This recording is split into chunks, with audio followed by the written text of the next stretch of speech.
اعوذ باللہ من الشیطان الرجیم بسم اللہ الرحمن الرحیم الحمد للہ رب العالمین وصلی اللہ علی محمد وعلی اہل بیت الطاہرین۔ آپ سب کو ماہ ربیع الاول کی آمد اور ولادت باسعادت رسول خدا رحمت للعالمین کی تبریک اور تہنیت پیش کرتی ہوں، اور میں شکر گزار ہوں اپنی بہت عزیز دوست اپنی بہن راضیہ کی اور یہاں موجود تمام بزرگ ہستیوں کی۔ اور میں زیادہ آپ کا وقت نہیں لوں گی، 2 سے 3 منٹ میں آپ کی زحمت تمام کروں گی۔ آپ سب نے سنا کہ میں کوثر کالج برائے خواتین کی ہیڈ اور ایک شیعہ اسلامک اسکالر ہوں۔ آپ لوگ مجھے اس وقت بطور ایک فرد، ایک شخص دیکھ رہے ہیں، لیکن میں ایک پورے مکتب کا پیغام آپ کے پاس لے کر آئی ہوں، جتنے بھی شیعہ اس وقت پاکستان میں یا پوری دنیا میں جیتے ہیں۔ ابھی میری بہن مشعل بات کر رہی تھی کہ کشمیر پر ہندوستان ظلم کر رہا ہے۔ آپ کو یہ سن کر بہت افسوس ہوگا مشعل کہ کاش ہم لوگ ہندوؤں کے خلاف لڑ رہے ہوتے، کاش مسلمانوں کی جنگ ہندوؤں کے خلاف ہوتی۔ بدقسمتی سے اس وقت مسلمان کو مسلمان کا دشمن بنایا جا رہا ہے۔ آپ جانتے ہیں کہ مکتب تشیع شیعہ برادری جو ہے وہ مشہور ہے عزاداری یا غم امام حسین کے اعتبار سے۔ ہم امام حسین کی ان کا جو سوگ کرتے ہیں وہ کس بنیاد پہ کرتے ہیں؟ اسی لیے نا کہ جنت کا جو سردار تھا امام حسین علیہ السلام، جو نواسۂ رسول تھے، ان کے مقابلے میں کس کو لایا گیا؟ ایک ایسے شخص کو جو نہ دین کو مانتا تھا، نہ سنت نبوی کی پیروی کرتا تھا، اور نہ ہی اس کے اندر قرآن کی تعلیمات تھی۔ جب ایک فاسق اور فاجر اور شرابی اور زانی کو جنت کے سردار کے برابر لایا گیا تو یہ ظلم ہے نا۔ اس ظلم کے خلاف شیعہ آج تک آواز اٹھاتے ہیں۔ یہ 61 ہجری میں ہوا۔ آپ آ جائیں 2020 کے اندر۔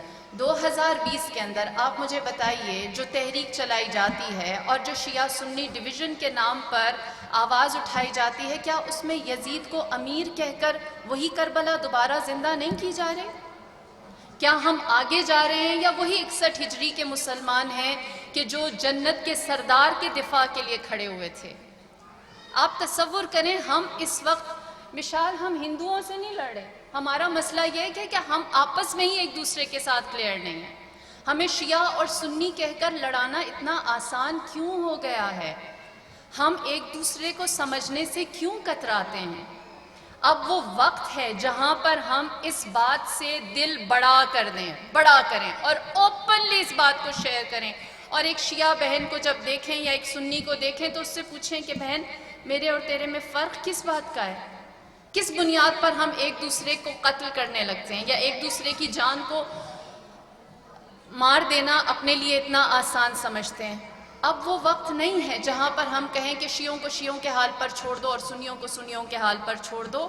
اب وہ وقت ہے کہ جہاں ہمیں لا الہ الا اللہ محمد الرسول اللہ، قرآن اور سنت کے امبریلا کے نیچے برملا آ کر کھڑا ہونا ہوگا، برملا آ کر کھڑا ہونا ہوگا۔ آپ کو اس انتظار میں نہیں رہنا کہ شیعہ کچھ کریں، مجھے اس انتظار میں نہیں رہنا کہ سنی کچھ کرے۔